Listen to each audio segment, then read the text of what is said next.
Business Trendsetter podcast, where we talk about trends and how to grow your business. My name is Manny Turan. And I'm Adam Hartung. We're here today to help inform you on what's happening with trends in the market and how you can really use them to grow your business. And today we're going to start talking about the very visible hand. You know, of course, if you have any background in economics, you know about the invisible hand, which is what, Adam? Adam Smith's way of saying that the marketplace will rectify itself. Yeah, but today there's a very visible hand in the cookie jar meddling around. And so I wanted to sort of kick off the conversation there with what happened recently in the last little bit with the Fed. And then also I want to dovetail into what's happening with unemployment and why we should look at this from a different lens than what's being presented by the media. So let's talk about the very visible hand in the cookie jar. Go. Okay.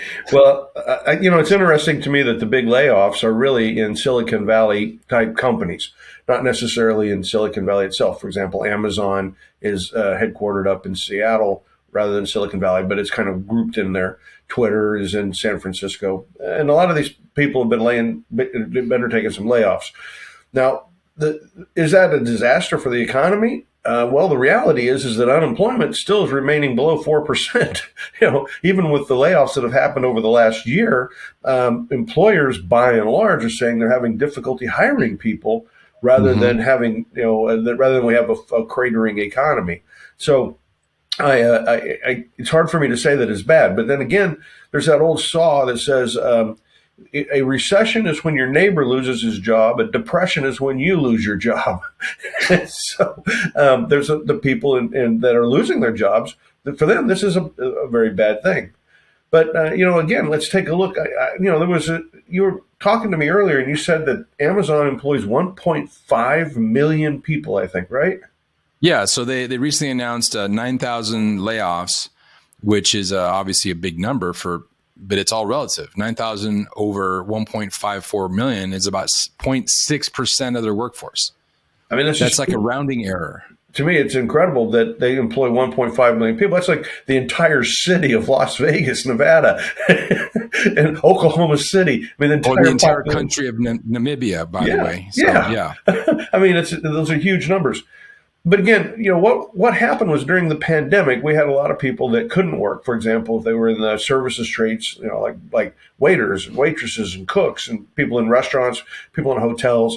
A lot of the services people interact daily with other people. And so during the pandemic, they were laid off. But then what happened was we turned to doing a lot more with technology. And as we did more with technology, the technology companies hired up. A lot of those people hired up thinking that they had a whole new rate of growth. So, for example, that the rate of growth during the pandemic, 2021, was going to be the annual rate of growth going forward. I'm still struck by that concept because it was so obvious that wasn't what was happening. We were pulling forward demand. We accelerated the trend. People wanted to work from home. People wanted to shop from home. They were wanting to do that stuff. Once they were forced to stay home, then that accelerated that demand. So it pulled forward demand. In other words, the rate of growth came to 20 and 21 that would have happened otherwise at a later time. But to hire up on the basis that the rate growth is going to stay at that rate, I just find it's crazy that they did that. So they clearly overhired, and now they're having to lay people off. But I don't think they have to lay people off. That's the other side of this equation. There's a lot of new projects in these tech companies that are opportunities for growth. And to me, they should take those people that they hired and say, look, we've got too many people for certain functions. Let's put people on some of these growth projects and then use that to try to continue to maintain as high growth as possible. We're not talking about companies that are out of cash. Apple and Meta and Google and Amazon are not out of cash. They have, as we learned from Silicon Valley Bank, they have hundreds of millions of dollars in cash, not only sitting on their books, but actually literally sitting in banks. So it'd be nice if they were investing that in those people in additional growth opportunities, which is, of course, what we've shown is always a very successful thing to do. But they've gone back to that conventional wisdom.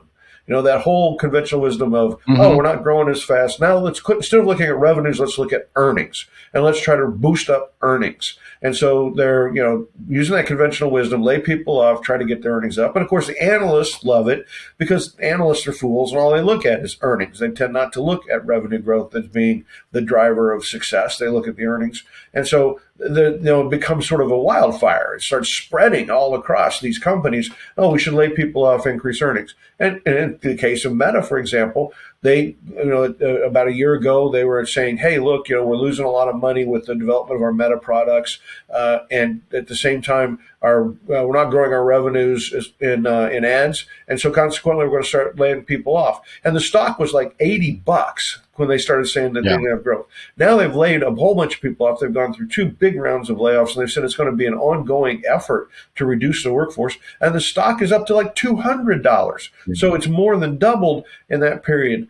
But the reality is that they're robbing Peter to pay Paul. By laying the people off, they don't have people working hard at trying to get the ad revenue back up again, at trying to find new ways to encourage customers to place ads. So again, I think it's misplaced. In my opinion, it would be better not to have laid these people off, at least not all of them that they have, and put them into some more growth projects. And I think you kind of hit the nail on the head with some of these ramp up. Of course, we talked at least one time about Peloton, how they really were looking at the growth during the pandemic, and they really began to spend money and hire people. And they were basing their numbers on what was happening during the pandemic. Of course, when things opened up, people went back to the gym and all that. But I think that the sensationalism of the media with like, oh, Microsoft lays off 10,000 or Alphabet laid off 12,000, which is about 6% of their workforce. And so somebody like has a small company here in Tucson thinks 12,000. Oh my gosh, that's the same size as Raytheon Missile Systems here in Tucson. Yep. There's 12,000 employees. Yep. So I think it creates a certain amount of fear, which leads to activities and leads to behaviors in their companies that are, going to be extremely bearish. And I think that we need to be more cautious about when we hear these numbers and put it all into the bigger context. I do think you're right. I think that fear begets fear. And so you have, you have some companies like Meta sort of started this with the layoff announcements. But at the same time, though, you had you started hearing people screaming and yelling that inflation was going to be out of control. People like, I'm trying to remember his name now, that he was the former head of the Treasury, and he was a head of Harvard University, an economist. But you had economists saying, oh, we're going into inflation. And then you had the Federal Reserve start jacking up the interest rates. And then you start having some bank failures, and fear begets fear. Right? People start thinking, oh my gosh, what I need to do, I need to hunker down. I need to protect myself. And so there's an awful lot of business articles being written right now about where the journalists, who are not trained in business by and large, are quoting heads of companies, small and large, and they're saying, oh, what you should be doing now is not spending money. Don't invest. You should be holding on to your cash. Be fearful. Be prepared for everything to be horrible in the future. What we know, though, is that when we look at past recessions, such as the Great Recession that we had back in 08 to 10, the people who actually invested their way through the recession came out the best. The people who developed new products, who went out and sought the business, who worked diligently, in many cases cut their margins in order to continue to keep on the growth path. They took share away from competitors. And then when the recession ended, they were far stronger companies. They were able to be more successful, and we saw them grow substantially.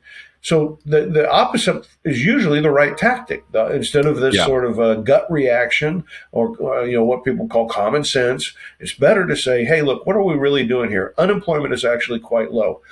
People are still spending money really fast. That's why there's inflation.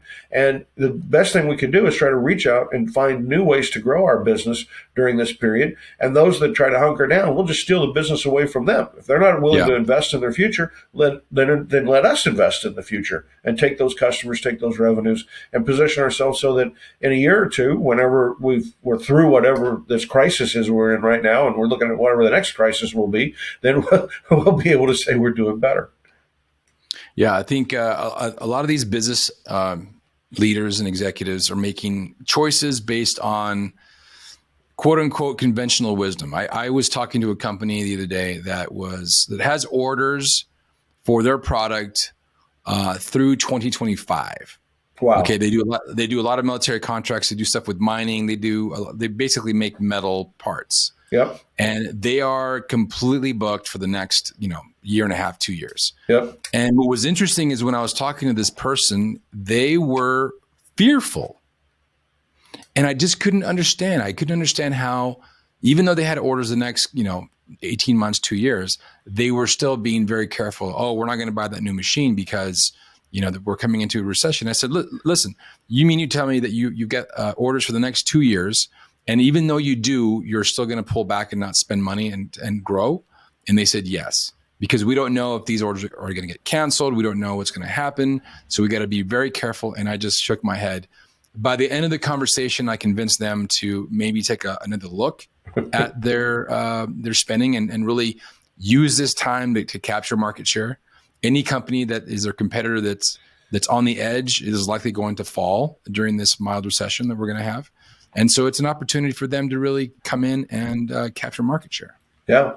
So last summer, I'm doing some remodeling, and last summer I wanted to buy some windows and doors for my house, and I went to some purveyors, and for example, Marvin, and they had some good products, and they said, "Oh my gosh, if you place an order, it's going to take 9 months for us to deliver the windows." And I was like, "Oh, you got to be kidding me! I mean, this recession's almost over." Well, we've talked before about the supply chain problems. So there was another vendor named Colby. And they said, "Hey, we can get you your doors in 6 months." And I thought, okay, they're the shortest ones out there. Reputable company, reputable products. I placed the order, and that was last July. I still don't have the doors, and they won't be here until probably April or May. I will have waited 9 to 10 months. And when I spoke with the people at manufacturer in January, I was like, "Hey, wait a minute. What's going on here? This is, we're supposed to be out of the pandemic. Everybody's geared up. Everybody's got their factories going again. Why are you extending this? Why isn't the supply, why aren't our timelines shorting?" I would have thought that now you could be taking orders much shorter. And they said, "Oh, no, demand is very, very strong. We've got our factories sold out into the future. And, that's why we can't get you your product is because we're struggling to get enough product out the door to meet the orders we have before we even take anything. So we're extending now. Our lead times are out 9, 10 months on just windows and doors for residential homes." So as you said, it's easy to be fearful, and fear begets fear. We can sit here and kind of be all worried about Russia and China, and there's a lot of things to worry about. But you know what? What happens is those who invest during times of fear tend to come out well. They always say in the stock market, buy low, sell high, right? So what's happening? We've had a lot of companies, the value of companies decline. A lot of the tech companies that are laying people off have seen valuations decline by even 70%. If we look at what happened to Meta, for example, we look at what happened to Netflix, we're looking at 70-75% declines in the values of those stocks. Now, Meta, as I said, recovered. It went from I think it was 400 or 500 all the way down to 80, and then now it's at 200 again. Is it where it was? No. But the reality was buy low, sell high means that you could have bought all of these stocks, Microsoft, Google, at a lower price a few months ago. Then they've all come up. And, do you think these companies are going to go out of business? Do you think people advertising on the internet is going to stop? I doubt it. We've talked about Chat GPT and what's happening with artificial intelligence. That's going to add more capability. All of these tech companies that we're discussing are investing in that, including Amazon, including Tesla. And as they invest in those technologies, they will find new ways for us to use products, and that will lead to growth. But so, buy low, sell high. Right now, fear begets fear, and really, it's a good time to be investing. And it's not saying that I'm a financial advisor and I don't have the qualifications to be a financial advisor. I don't have the certifications. But for business leaders out there, investing in your people and investing in your company, now's a good time. If people are fearful for their jobs and you stand up there and say, "Look, I don't see any reason why we got to lay people off. We've got a lot of business going well. And by the way, now's probably a good time for us to look at expanding and growing and doing some new things."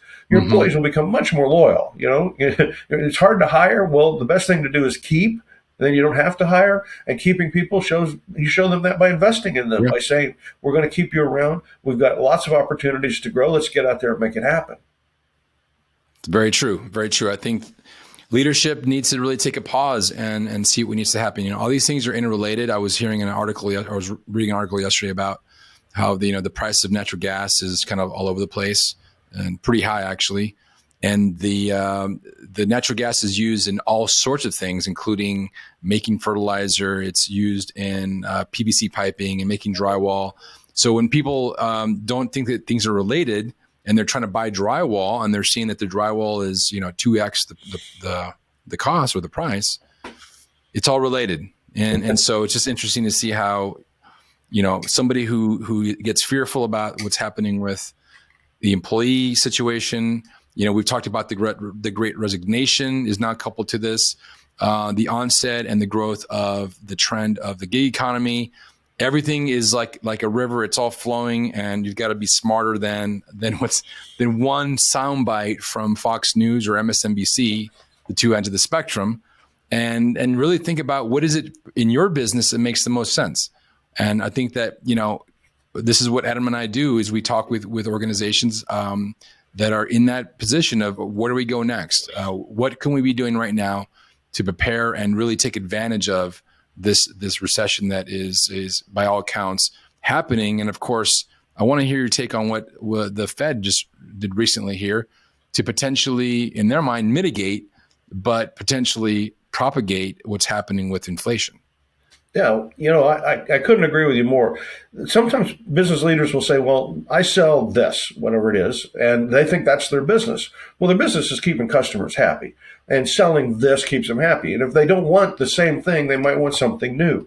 And so now is a great time for people to look beyond the products they've always sold. Look at your customers' needs. During the during the pandemic, we saw that people shifted their spending. If they had a little extra money, they put it into technology products. They put it into Peloton type products, right? They could do things from home more. They did home improvements.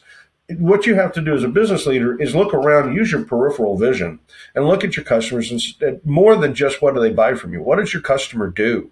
What are they trying to do to make their customers happy? And what could you bring them? Is there new technologies, new products, new services that you could offer your customers? And it's a great time to expand because your customers are looking for they're fearful. They're looking for ways to be more productive. If you bring that to them, you'll improve that relationship. One of the biggest things, though, that I think everybody needs to quit worrying about is inflation. I've been saying this since Jerome Powell started raising interest rates a year ago.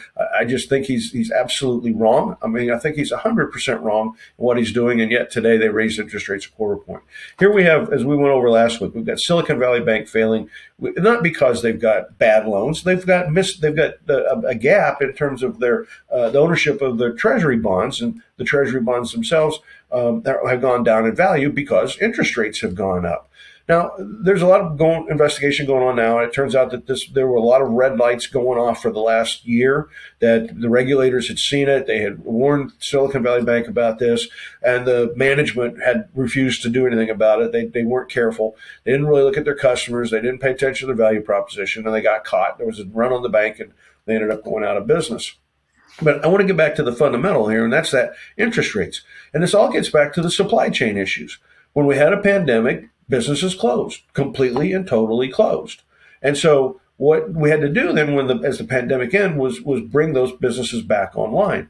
Just to give you a sense of how how hard it was to get the supply chain going again, I looked up the cost of moving a shipping container. Okay. So a shipping container moving across the Pacific Ocean, back, if you look before the pandemic, it was $1,500, right? But then from September of 20, in May of 20, the rates started to go up.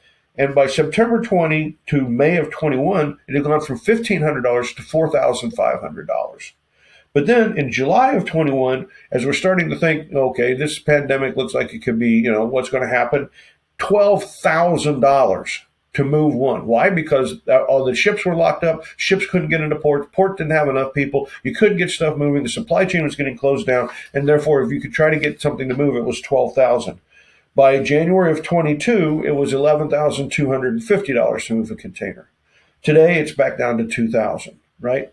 So what that shows is that's that hump. That's that big bubble, right, that happens when the supply chain just sort of, it tightened up. And now what happens is we have to get people making things again. So if I'm a business person and I want to make things, and I'm out there and I've got to be given an incentive, the best thing is to have a lot of demand, then to have good prices. If I look around and say, hey, you know what? When I was selling my cups back before, and I had these cups and I was selling them for 50 cents a piece, and now look, I could get $1 for this thing. Then it's sort of like, hey, I think I need to get my factory reopened. I need to get people back to work. I need to get this to start making cups. But what's happened is on the other side of this, these economists, and Jerome Powell, who's not an economist, but he runs the Fed, have said, oh, no, that's wrong. We can't have those cups be $1. No. So let's slap higher interest rates out there. Let's make it more and more difficult for business people. If he was looking to open his plant, before, he could have had an interest rate of nearly zero. Now that interest rate is going to be 7% because the Fed funds rate is going to be 4.75%. So we make it harder for him to open his business, harder for him to go forward. And then what we do, we go in and by raising interest rates, we catch these banks that were sitting on all these treasury notes. They have to start. All of a sudden, they had them paying 2%. Well, if they go to sell a treasury note, it has to go down in value because interest rates have gone up to 4.75%. So now what happens is they're losing money. So now you get a bank problem. So you get a banking crisis. So now you have somebody saying the only thing that we should care about is inflation and we have to stamp it down. And to me, that's like a guy that's got a hammer and all over the place, all he sees are nails. And bam, bam, bam, bam, bam, we're going to hit those nails. And so that's what the Fed is doing. It's the wrong answer for the problem. The problem is we need to get supply up. We need to get people making more stuff. More supply will mean that the supply will equal the demand, and then the inflation will go away. But all the actions that the Fed are doing are trying to pull demand back and giving no encouragement to the supply side. Banks now are having to tighten themselves up. They're having to look at greater regulation. So what are they doing? They're not going to lend.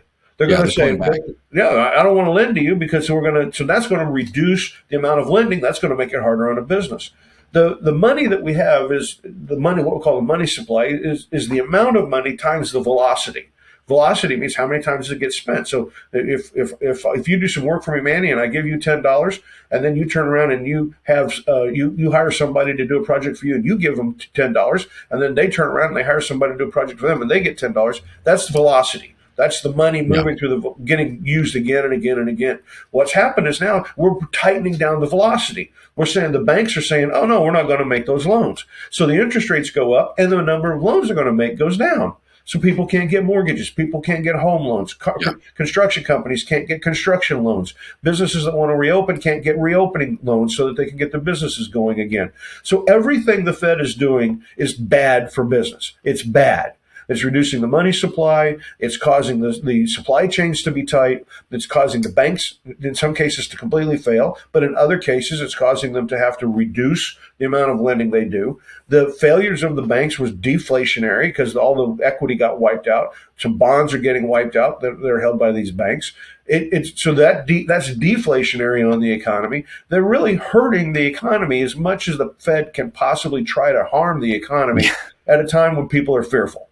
All they're doing is making it far worse. It's sort of like, oh, you're in a boat and you're worried about the boat making it across the ocean. Well, let me shoot a couple of holes in it and see if that'll help you get across the ocean faster. I completely agree with you, Adam. And I think it's really important for our listeners and viewers to understand as business owners and executives that faced with all these challenges, I think it's still very important and to keep number one, what the customer truly needs. And I think figuring out the interest rate side or supply chain side is all going to become second because we see a lot of companies make decisions based on other things that don't have anything to do with the customer. We're not going to buy equipment because we think that something's going to happen in the future. Well, what if you have customers already like that metal manufacturer I was mentioning earlier? If you have customers, why would you be fearful? Why would you hold back? Why wouldn't you buy that fourth machine? Why wouldn't you hire more people? Why wouldn't you prepare for other companies failing so then you can bring on more employees and grow and so forth? It just doesn't make any sense. What's interesting, and this is kind of something that I just thought as we're talking about here, as many parts of the economy are slowing down, as you mentioned, the velocity or shrinking, there's one sector that continues to grow no matter if there's a recession or not. And believe it or not, that's luxury items. Luxury items are not almost at all brought down by what's happening in the economy. And I think if you are a business owner or an executive, think about the quote unquote rich getting richer and why they do that. it's not some magic formula. It's because they're zigging when everybody else is zagging. They're preparing for spending more money during the recession, whereas everybody around them is holding back. So I thought that was very interesting that the rate of growth for luxury items is continuing to grow. Well, if we look at luxury items and brands, and if we look at what happens when you build a strong brand, you can see it in pricing. So look, for example, at Apple products. Everybody knows that an Apple phone costs more than any other phone. They know that an Apple computer costs more than any other. An Apple tablet costs more than any other. Now, there's a technological difference in that, but there's also a brand difference, and it's how people think about the products. If we go look today at electric cars, there's a lot of people now a lot of companies making electric cars. Ford, General Motors, Stellantis, which owns Dodge, Chrysler. We have BMW, Mercedes, Volkswagen. There's a number of people making an electric car, but people are buying Teslas. And why? Well, because it's a brand. Right, and you're going to be seen with that brand. People associate with the brand, so they say everything from what's the brand on my wallet, that I carry in my pocket that people see when I spend money, to the logo that's on my sweater that I have, to the car I drive. There's a brand associated with that. So now we're in a recession, and the easiest thing to do would be say, I want to cut back advertising. I want to cut back marketing. The demand's going to go down. We've got a recession coming along. Interest rates are going up. The first thing I ought to cut is I ought to cut my marketing spend. And what you're telling us, Manny, is that the opposite's really true. Now's a great time to build your brand. Show your customers and show your employees that they should be loyal to you. Invest in your products. Make them better. Make them more visible, make them stand out, come up with new products that fit people's needs, and then keep your employees happy, and you'll generate that customer loyalty of a brand. And so to cut your costs in advertising and marketing at this time is foolish. It's just foolhardy. And in fact, I would say if you go the other way, maintain, maybe add a bit, and add salespeople, and go and work hard to grow share. Well, so if the other guy's going to cut back on his advertising spend, then you take that spot. Now is the best time. It's the easiest time. Instead of, kind of think of it as a race. If everybody's coming out of the blocks and everybody's got a lot of energy and everybody runs real hard, well, you got a difficult time trying to catch up with them. But if somebody's at the point in the race where they say, oh, I think I'm going to lag back now, I'm going to fall behind, that's when you go. That's when you make your move. You get ahead of them, you create a big gap, and they'll never catch up with you again. Now's that time. Yeah. When was the last time you saw an advertisement for a Ferrari, a Lamborghini, or a Rolls Royce? Well, I don't know that I can remember the last time I saw an ad for those. Because they hardly ever, even at all. Some of these brands don't advertise at all. They don't have to. Yeah. And they fiercely protect their brand. Like Ferrari fiercely protects their brand. If you take a picture of a Ferrari and it's posted on social media and it's in a way that is actually unbefitting of the brand, you will get a letter. They will find you, and they will. I'm serious. I listened to another podcast where the guy was mentioning that somebody rented a Ferrari from a dealership, went and took pictures of it that were not, befitting of the brand, and they got a letter in the mail. So you need to take that down. Wow. Well, I mean, again, but if you think about it, what's Ferrari's doing? They're protecting their customers. They're saying, I have customers, they buy our cars. Our cars are very expensive, hundreds of thousands of dollars, even more than $1 million in some cases. They don't want that customer to lose that value, right, that the customer has. So that's why you would say, oh, watch, if there's some foolhardy person out there trying to belittle our brand, well, let's stop that, because I want to take care of my good customers. And that, that's the way all of us should be thinking. Do we know our value proposition? In the case of Ferrari, it's quite clear that they don't make cars, right? And they do make cars. That's their value delivery system. But what they do is they give you a luxury brand. That brand, the people that own a Ferrari are very proud of their Ferrari and what it says about them as people. They deliver status. Yes. And so they clearly understand their value proposition, and then they embed that in the value delivery system. I remember when I did some work for Rolex. This was literally 20 years ago. And the head of Rolex, when I first met him, he said, you probably are not aware of this, but we're the largest buyer of gold in the world. And I was kind of like, that just astounded me. And I said, the largest? And he said, yes, because we have all this gold in our watches and that we make. And he said, we are a luxury brand, yet we sell so many watches that we're the largest buyer of gold. He said, but we don't want people to know that. because if they knew that we made that many watches, we would lose our status. So the Rolex watch has status. We need to maintain that status. But actually, we make a lot more watches than people realize we make. Now, what did that mean? That meant that the project that I was doing for them at the time, which was how to try to put their brand on the internet and maintain their brand on the internet. And of course, one of the big things we did is exactly what you said, which is we put scouts out there looking for, Rolex watches being sold on the internet, looking for fakes. Looking for problems in the supply chain, in the dealership, that kind of thing, so that the brand didn't get ruined by the internet. That was exactly what we were focused on. But that, again, is a company that knew its value proposition. And luxury companies tend to know their value proposition, and then they deliver it. You get a Prada handbag that costs $4,000. It probably costs $400 to make, maybe even less than that, right? But the person who's carrying that handbag cares about that Prada label, cares about the prestige that goes with it. And that's the way we should think about all of our customers, no matter what we sell. Even if we're out there, we don't have to be selling luxury goods, to be saying, we need our customers to be very proud to our customers. How do we maintain that loyalty? How do we make sure we know their needs so that we know our value proposition so that we then have the right value delivery system? And that right there is the absolute antidote to fear. I think it's really important for our listeners and viewers to understand that when you understand your customers, when you provide value to them, when you deeply understand what makes them tick, to use the Rolex example again, is going to really help you to beat out the fear and power through this recession and even come out on top.